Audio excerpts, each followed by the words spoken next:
your garage door bottom sill worn out? Well, I'll show you how to replace it. So you're going to want to stop the garage door where you have access to the seal, because you got to pull it out. So you want to have it somewhere in there, and you're going to need some pliers, maybe a dust mask to pull this thing out. And you'll want to check the other side and see, like on this one, both sides have been folded back in, so you're gonna have to cut this or pry it out in order to get it where you can pull it that direction. So I just took a razor knife and cut my old one. You might find that that is the easiest way to do it for you. This is junk, it's trash. Wouldn't hurt to wear gloves. You're probably gonna smash your finger. Oh, got me there too. Right here. Yeah. Using pliers, just grab this, start pulling. You can see how this one was tucked. Some people tuck, some people just cut it to length.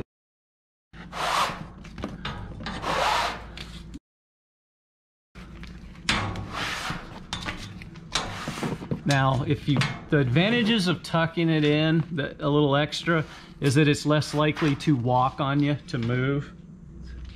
So here's where the ends will go in. You might want to clean this a little bit, and these are replaceable. They just, a lot of garage doors, I should say, they're replaceable. But they're probably, unless yours is badly damaged, it should be fine. This is the new seal I got. Pretty standard on this side, but on the inside it has this extra round piece of rubbery vinyl, and it's supposed to help give it a little strength. Maybe.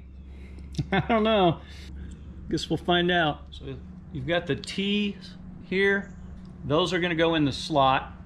You may need to put some like WD-40 or some dish soap on here to get them to slide. We'll see if that happens for me. Might be a two-person job. So yes, it does help to have two people actually doing this part. But when you're doing a video, that second person ends up holding the camera.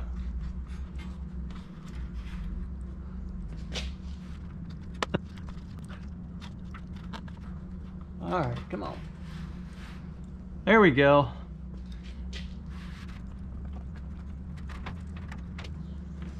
And you just got to work it in.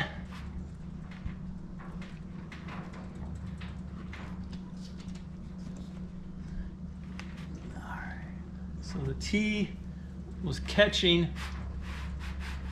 there where I was feeding it in.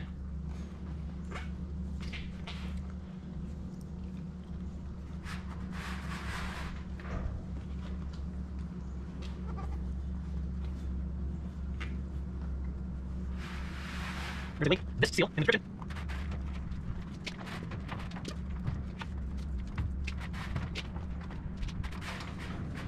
If you got someone pulling while you're feeding, that is the best way to do it. You pull. Yeah.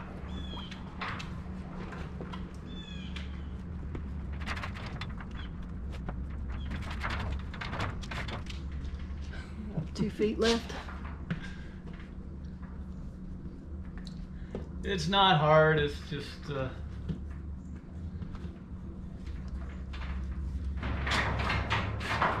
not easy.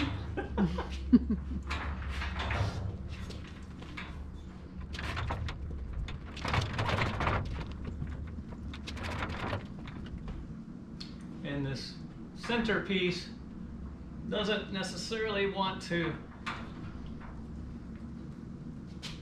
go where I want it to go.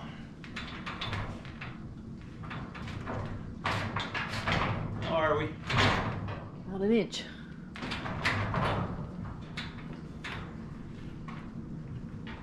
That's about it. So now we got to cut it, and I like to cut it just past the door. So there's just a little extra there, but not too much that it hits and interferes with the runs. So you can actually use scissors or whatever works for you to cut yours. Just remember, if you cut it too long, you can shorten it. Cut it too short, you can't lengthen it. It should be just enough room to clear. If not, I'll trim it some more. Should be good. Now, got to readjust the garage door opener because this one is good half an inch thicker once it's pressed. So you'll want to be aware you're going to have to do that probably. Anyway, hope that was helpful. If so, please like, subscribe, comment, and good luck with yours. There it is. Think there's any light coming in when it's dark in here? There's no light at all. You can see, sealing a little better now.